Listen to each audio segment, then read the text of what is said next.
isa gizee hunda gizee gartee termi gizee dhufee maaliif isa bulchaa oola gaafiin jedha katana takkaa gabbee dubbadheen beeku. Waa'ee Dirreedhawaa kun dubbatame akka Oromootis akka Dirreedhawaattis mee qaamni tokko dhimmi kun na laallata jee qaamni tokko hajaaramee yookaan mootummaa gaafachuus taatu ifiifis wal gaafachuus taatu mee abbootiin gadaatis manguddoon biyyaatis namnummaan jiru dargaggoonnis mee eenyutu akkuma hawaasaatti. Garuu immoo lakki nuti isinii miti jettanis mirga keessan qabdanii immoo saasane miraasni nuti hin qabnu hundinuu hin jiru jechuudha. Oromoon gartee waan kana guutumatti dhiisu qabdi walumaafuu fuutee wal baastan jechuudha. Akkanaatu yoo jiraatte ajandaan guutuu jijjiiramee ajandaa kanatti jechuudha wasanni kun gartee haalaatii kun kanooleetii karaan kun akkanaatti tun magaalaa teenya tun qabalee tun teenya jedhanii namni irratti waliin dhufaa jechuudha. Gaafa sana immoo Dirreedhawaa abbummaa falmachuun haftee ibjidduutti gartee saree walaatuu waraabee sanaa tokko midhanitti ifi isaan akka wal longooti jechuudha manni keenya. Kanaaf wanni kun qabxiilee sadeeniin kaasa kanaaf sirrii miti fudhataman qabu akkaataa gartee ilaalchi obboleessa kiyyaa osuma akkas kabajamee jiru yaani inni kaasisan gartee gurguraan maaliif hin bulchine waa'ee bulchinsaatii miti bulchiinsa abbaan qaree bulchuu danda'a sirna amma jiruun keessaafuu sirna amma jiruun paartiin takkaa jira biyyatti paartii takkittiin biyya bulchitu akka duritti illee paartii amma duru Sodeebbaa jira, Opiidiyoo jira, Taamaraa jira akkasi jirti. Ammaan tan ammoo sirna amma tan jirutti paartiin takkitti jira. Paartii badhaadhinaa qofaa jira. Bilisiqinaa paartiitu damee ta Oromoo ta Somaalee takkanaa qaba. Kana keessatti gurguraan haa bulchitu gurguraan haa falmattu jechuun waan gartee yaadamuu miti waan eegamu miti jechuudha. Oromiyaa jala yoo deebite paartii takkitti keessaa Oromiyaa keessaa irratti bulchiinsa ramadama. Ga'umsaan ramadama namni bulchiinsa yeroo ramadamu jechuudha. Wannummaan jalqabaahu Oromoon guututti falmaa Dirreedhawaa fakkeenyaaf sooshaal miidiyaa irratti ijoollee asitti hedduu agartan. Nama Oromiyaa dhufe maaltu waa'ee Dirreedhawaa naqaa? Waa'ee maxxee fi waxanii waan jalta kan jira waan sanitti deddeemuun barbaadu. Waa'ee san kaasanii yeroo hedduu namni gartee baadiyyaa Dirreedhawaatii dhufu yookaan ammoo baadiyyaa godina Harargee lixaatiif bakka adda addaatti Oromiyaa keessa dhufu waa'ee Dirreedhawaa isa laallattu isa naqu dubbachuun qabu jedhanii ilaalcha kanaatu waa'ee Dirreedhawaa hangammaa akka lafa harkifatu godhe jechuudha. Sirna bulchiinsaa keessatti illee ijoollee teenya ijoollee gartee gujamu ijoollee dirree malee jaame warra fannaan dirree kana malee jaame nama biraa gartee maxxee godhanii namoota ciccimaa Dirreedhawaa jiraatanii Dirreedhawaa baratan moggeessanii aangoo fi waa hunda keessaa mogga dhiibanii namoota gartee dandeettii hin qabne ijoollee gandaati jedhanii ilaalchuma akkanaa kanan jechuudha. Aangoo gurguranii bira tattaa'u jiran jechuudha. Kanaaf wanni akkanaatuun waan faayidaa qabaatii miti. Nama dandeettii qabu namni cimaan bulchuu qaba. Namni gartee ga'umsa hin qabne ga'umsa idaatee bulchuu qaba. Ijoolleen Dirreedhawaa jajjabduu jira. Namni gartee ga'umsa qabu hedduu jira. Ijoolleen barattee hedduu jira. Ga'umsa bulchiinsaa dhufuu qabanii. Dirreedhawaa misoomuu qabdi. Nageenyaan eegaa qoftiin faayidaa hin qabdu. Nageenya malee misoomni dhufu dhugaadha. Garuu immoo misoomni dirqama jechuudha. Nageenya dahatanii callee namni gartee poolisiin tiiktookara taatee namni hundi tiiktookara ta'ee kantiibaanis tiiktookara ta'ee namni hundi gartee warri gartee mari'ataniis warra tiiktook ta'ee tattaa'uun faayidaa hin qabdu jechuudha. Mee waan kun ka'ee waa'ee Dirreedhawaa kan dubbatame akka Oromootis akka Dirreedhawaattis mee qaamni tokko dhimmi kun na laallataa jee qaamni tokko hajaaramee yookaan mootummaa gaafachuus taatu ifiifis wal gaafachuus taatu mee abbootiin gadaatis manguddoon biyyaatis namnummaan jiru dargaggoonnis mee eenyutu akkuma hawaasaatti jechuudha Oromoon hundinuu. Hogguu ajandaa taate gartee namuu feesbuukii irra katabuudhaa fi tiiktook irratti fi yuutuub irratti dubbachuu yoo taate malee mee eenyutu dhimma kun laallataa wanni kun akkamitti furmaataa jee obboleeyyan keenya akkasumalee dubbii gartee Dr. Abiyyi dubbatee jecha haala mara dubbatee jecha hoteelatti wal gaanii mari'atanii ibsa baasan miidiyaadhaan. Waan sadiitti gurgureessee namni hundi haasee nuti haasoo jiru isaan amma bakka takka mari'ataniiti bakka takka haasawan bakka takkatti marii mari'ataniiti jira haasawan. Nuti namuu bakka jiru adda addaan haasoo jira. Haasawni keenya walitti hin deemu ejjennoon teenya walitti hin deemtu takka wal quban qabdu jechuudha. Namuu karaa harkeen akka isa tolutti deemu jira. Hayyee akkanaan furmaata kamtu dhufa duuba. Walitti jiru jira jechuudha. Fakkeenyaaf warri mootummaa akkasii jiru dalagu jira jechuudha waan takka waan nuti hin beekneef yoo dalagu jiraatan dhimmi kun kaatee hogguu gartee ajandaan kun akkana akka deebisaa xiqqoo takka maaliif hin kanneen jechuun hojiidhaan illee taatu. Abbootiin gadaa maal jirti? Fakkeenyaaf akka uummata dura dubbannetti abbaa gadaa kan jedhu jaalannee hedduu kabajna. Gartee nama ibdura kaan tokko abbootiin teenya kabaja qabdi. Garuu ammoo hoggaa ilmoon ta'ee dubbattu dhimmi ilaallattu yoo qeente tuqamte qabeenyi kee tuqame ilmoon yoo dubbatte abbaatu gartee ilmoon akkana sirrii dubbatte yookaan ammoo sirriin dubbanne jechuu qaba jechuudha. Gaafa kaan gartee yeroo dubbatan gadbee abbaan gadaa lolee namni hundi calje ammaan tana hoo maaliif dubbachuu dhabaa waan jiru abbaa gadaa waan kanarratti dubbachuu qaba. Sababni itti gartee namoota tokko abbaa gadaa maqaa balleessanii kunis arrabsee maal kabajaa isaa eeguun dirqama. Kabajaa isaa eeganii gaafii akka ilmoon abbaa gaafatu gaafachuu jechuudha.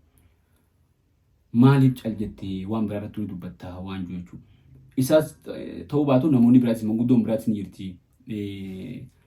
Haala kana keessatti yeroo biraatu dubbatanii maaliif dubbachuu dhabanii moo gartee dirqama riimootii isaanii warra bulchiinsaa tolkaa qaba moo akkamii jechuun yoo bulchiinsi isaan riimootii akka qabaate isaanii dubbisaa isaanii calqoodha jechuudha.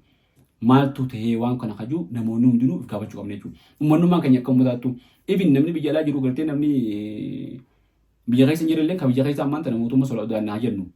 Warri biyya alaa jirulleen maaliif walitti dhufee wanni kun gartee waan mootummaa sodaataniif miti mas waan gartee mootummaa tuquusi miti. Maaliif wal mari'atanii ibsa tokko kan nu daddaban. Hedduu nama ajaa'ibsiisa jechuudha kun. Akkuma hawaasaattuu akkuma uummataattuu diigamaa ta'uu kan inni agarsiisa jechuudha. Fuuldurallee karaan deemuun beekamu jechuudha. Hawaasa namuu karuma harka yaa'u jechuudha. Kan wal jala yaa'an. Nama mataa hin qabne namni gartee mataa hin qabne karaan inni deemuuf akka deemu hundi beekamtu jechuudha. Kanaaf namni nama jala deemu qabaachuu qaba. Mataa walitti qabee namni siin deemu jiraachuu qaba jechuudha. Kanaaf waan kanarratti namuu gartee gooyee torbaan tokko iyyee dhiisee malee sambooda hoo maaltu ta'uu qabaa jee akka silaa seeraa fi heera biyyattii ta'u maaltu ta'uu qabaa karaan furmaata maalii heera dhiyaachuu qabu danda'amu kam jennee ilaalu. Akkanumatti haala mara dubbatee jecha gammachuun kunis gammadee hafuun hin taatu jechuudha. Waan san keessa yoo ilaaltan muummichi ministeeraa gama dhumaa irratti wanni jee dirree dhawaa qofaa miti walqaa'itti raayyaa naannoo adda addaa keessatti wallabbii akkasii jira. Lafoota akkanaa irra wallaban kana yoo wal ta'u wajjin jiraatanii yoo wajjin jiraachuu baatan akkaataa heerri mootummaa hayyamuun sagalee uummataatiin murtaawaa jira referendamii jechuudha. Hizba usaanee jee sagalee uummataatiin murtaawaa jee sagalee uummataa saniin murtaawaa jechuun maal jechuu akka ta'e hundi beeku hin jiru jechuudha. Ammaa dura Oromiyaa irratti naannoo Somaalee fi Oromiyaa gidduutti gartee referendamii gaggeeffamteen aanota hedduudhaatu gandoota hedduudhaatu naannoo Somaalee laggala kan Oromiyaa maaliif itti fayyadamaniiti jarummaan opiidoo akka dabarsu godhan jechuun maallaqaan. Waraqaa eenyummaa gartee namoota achi hin jiraanne bakka adda addaatti fidanii jechuudha. Kanaafuu wanni yaadamu jiru maali wanni jedhamu hin beekamtu biratti jechuudha gama keenyaan. Kanaaf wanni kun waan guyyaa tokko dubbannee guyyaa lama dubbannee torbaan tokko iyyee dhiifnu miti galgala ganama namni itti yaadee namni wal mari'achuu qaba. Namoonni gartee waan kanarratti yaada bareedaa qabdan yaada dhiyeessaatii uummata marii isaatii nama fuulduratti oofa. Isa gizee hunda gizee gartee tarmi gizee dhufee maaliif isa bulchaa oola? Gaafiin jedha akkatana takkaa gabbee dubbadheen beeku. Na dhaggeeffama kanam tokkottan obboleen kiyya akka bulchaniin barbaada. Magaalaan tasaanii waan taateef. Maaliif isa irkachuun isin barbaachise? Isa deeggar eegee isa irkattan taate tarmuma takka hoo maasiniin kannin dhugumattu hayya kottaa bulchaa janii amata meeqa amata 30 fi wayi eega gartee Tigireen dhuftee amma lamatti shan bulchaa jennu amma lama bulchaa jennu mee guyyaa takka ijoolleen gurguraa magaalaa san bulchitanii beekti hin beektu maaliif paappeta taatarree hay indipendentii taatanii maaliif hin jiraanne so takkatanii dhaamu bileen kiyya gurguraatiif kana nuti arraas baruus obboleeyyanii namni gargar nu baasuu danda'u hin jiru. Sagalee garuu immoo nalakki nuti isinii miti jettanis mirga keessan qabdanii immoo saasanii biraas nuti hin qabnu hundinuu hin jiru jechuudha. Obboleessi kiyya waan jee waggaa 30 fi wayii kan gartee dirreen dhawaa waggaa 2 cinaa Oromoodhaan waggaa 2 cinaa immoo nama Somaaleetiin bulu jirtu kana kantiibaa taatee waggaa 5 akkasii wal jijjiiraa waggaa 5 bulchuu jiranii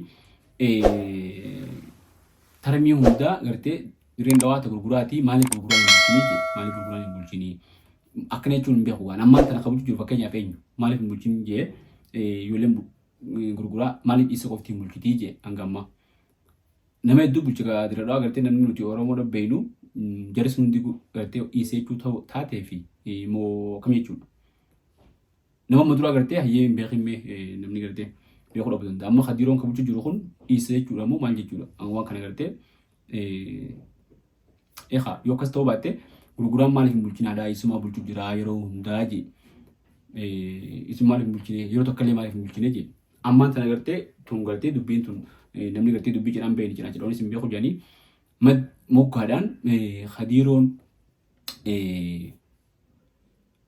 isaa jechuu taate malee akkamitti gurguraan hin bulchinii jaa.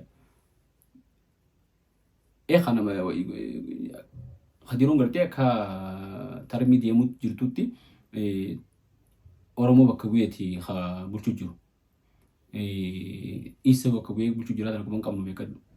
Yoo ammaan tana akkas taate malee yoo inni isa taate jechuudha moo kam jechuudha akka inni jechuun bakka tana jechuun pointii tunis waan Oromoon gartee itti barate akka jiru Oromootti bartee waan takka nama kee dhiiguma kee yoo gartee yaada isaatii wal dhabde yaada isaatii wal ta'uu dhabde ilaalcha siyaasaatii fi ilaalcha daddaatiin isaa wajjin wal diddee sanyii irraa mulquu takkaa jira. Kun Oromoon gartee guddaa xiqqaan qabu dalaguma Oromoo gartee abba duulaa duras abba duulaa raayis namoota dura akkasii mulqinee gartee zeeroo baasaa turan jechuun dura warreen guddaadha. Kunis gartee amma hadiiroon dandeettii yoo dhabee yoo gartee ilaalcha siyaasa isaatiin yaada isaatii wajjin wal dhabne isa fuuneetii isa goonee sanboota gartee gurguraa habiraa kottaatii falmaddaa jennan jechuudha. Yoo akkas jechuu taate malee maal jechuudha ree'oon. Sirrii miti jechuun kunis ilaalcha kunis. Hadiiroon Oromoo ta'eetuma Oromoo ta'ee hoomatamu. Oromoo ta'ee obboleessa keenya obboleeyummaan isaa immoo tanaa jecha hin baddu ilaalcha siyaasaa irratti immoo yoo wal dhabnes yaada keenyatti dhiyeessina. Isaa ta'uu fudhata isaa ta'uu baatu dhiisa dhiyeeffan jechuudha yaada keenya. Dirree dhawaa gartee namni itti gaafatamu qabachuu danda'u isa. Inni aangoon qabu gujan waan gartee isaafuu qaanyiti. Aangoon qabu ni dhuma dura haasa'u jira harka biraa jira maal jee harka biraa san jiraannaan harkuma sana dhiisuu qabanni maddii harka seenu harka isaa maddii naquun qabu jechuudha. Maaliif seenaa keessatti yeroo gartee Hadiir Jawaar kantiibaatii dirree dhawaa bulchee jedhamteeti yeroon tun katabamte jechuudha seenaa keessatti. Ba'aa tana gartee seenaa isaa keessatti ba'aa tana kitaabni isaa sandura katabame hanga wayyaati yoo gartee kitaabni duruu katabamee biyya gartee seenaa isaa rankaatiin taate malee yeroo inni bulchuutti wanti ta'u hundinuu maqaa isaatiin waan gartee seenaan isa dubbattu jecha dandeettiidhaan waan godhu qabu murteessee godhuu danda'u qaba jechuudha waan sila godhuu qabu. Aangootti qabu yoo jemmoo gallakkisu tunis gartee seenaa keessatti galmootii jechuu gallakkisuunis yoo gartee dandeettii qabaachuu baate. Kanaaf obboleessa keenya ta'eetuma bakka inni dogongoretti bakka inni maqatti dubbanna malee fuunee gartee habiraatti galchinee habiraa gartee fuunee asiin galchinu jechuudha. Kanaaf wanni kunis sirrii miti jechuudha arfaan tunis. Oromoon gartee waan akkana tana guutumatti dhiisuu qabdi walumaafuu fuutee wal baasu tana jechuudha. Maaliif nama yaada isaa laala yaada isaa bar namni tokko fakkeenyaaf mee Hadiiroon isa sanaa ta'u fakkeenyaaf waan biraa ta'u habiraa ta'u fagoo haa ta'u mee yoo inni walqixxummaan haqaan Oromoo bulche maaltu bada? Wanta kan baddu. Akkana jechuun beekadhu nama jabaan qabu dandeettii qabu qabu jechuudha afaan biraatti jechuudha. Hoggaa namni jabaan yoo ta'e yookaan yoo laaffate nama kana gosa biraatti dhiibaa deemte. Oromoon tun gartee yookaan qajeelaa qofa qabdi yookaan jabaa qofa qabdi yookaan laafaa qofa qabdi jechuudha. Kanaa miti. Jalla qaba ilmi namaa laafa qaba dandeettii qabu qaba jaba qaba nama beeka qaba wallaala qaba gowwaa qaba haqila qaba ilmoo nama hundaatu gosa hunda shanii hunda keessatti jechuudha. Kanaaf laafaa keessatti jabeeffattee jabaa keessatti jabeeffattee waliin deemuun dirqama kee jechuudha. Laafaan kiyyaa miti jabaa qofa kiyyaa hin taatu. Kanaaf waan kanas qabxii tanaan laallee obboleessa keenya immoo Oromoo ta'uu isaatis beeknee jechuudha. Akka beeknutti gaa xiqqatti beeknutti akkasuma beekna. Yoo gartee obboleessa keenya immoo akka biraatti beekees isaan gartee isaatu nu hima. Kanaaf qabxii arfaa tanatti dabaluun barbaade. Kanaaf waan makraa akka walii galaatti Oromoon firaa dhaabuu danda'u qabna jechuudha. Kun Barkoo Miidiyaa. Kun Barkoo Miidiyaa. Assalaamu alaikum wa rahmatullahi wa barakaatu. Barkoo Miidiyaa miidiyaa keessanii. Miidiyaan kun miidiyaa keessan. Miidiyaa kana jajjabeessuun dirqama keessan. Miidiyaa kana jabeeffachuun ammoo dirqama keessanii. Miidiyaa kana jajjabeessaa. Miidiyaa kana maaliin jabeessina kan jenne YouTube chaanaala keenya kana subscribe, share, copy link, repost godhuudhaan hordoftoonni keenya akka heddummaatee ergaan keenya namoota hedduu bira gahee dhaamsi keenya bakka hedduu akka ga'u Instagram keenya, TikTok keenya gama Facebookaatiinis yoo hordoftanii copy link gootanii like fi share nutti roobsitanii follow gootanii copy link gootanii share gootanii waliif ergitanii waan biraata akkasiirraan eeggatu like nu godhaa, share nu godhaa, repost nu godhaa waan isinirraa eeggamu godhuudhaan nuti na dhaabbadhaa. Nu hordoftanii ittiin qaanooyitanii nu hordofaa ittiin salphattanii dhaamsisni akka waan faayidaa qabu dargaggoota keenya fayyada bohaartii osoo bohaaraa waa barattanii waa barachaatti bohaartanii Barkoo Miidiyaa subscribe, share, like nu godhaa, repost nu godhaa nu cinaa dhaabbadhaa. Galatoomaa.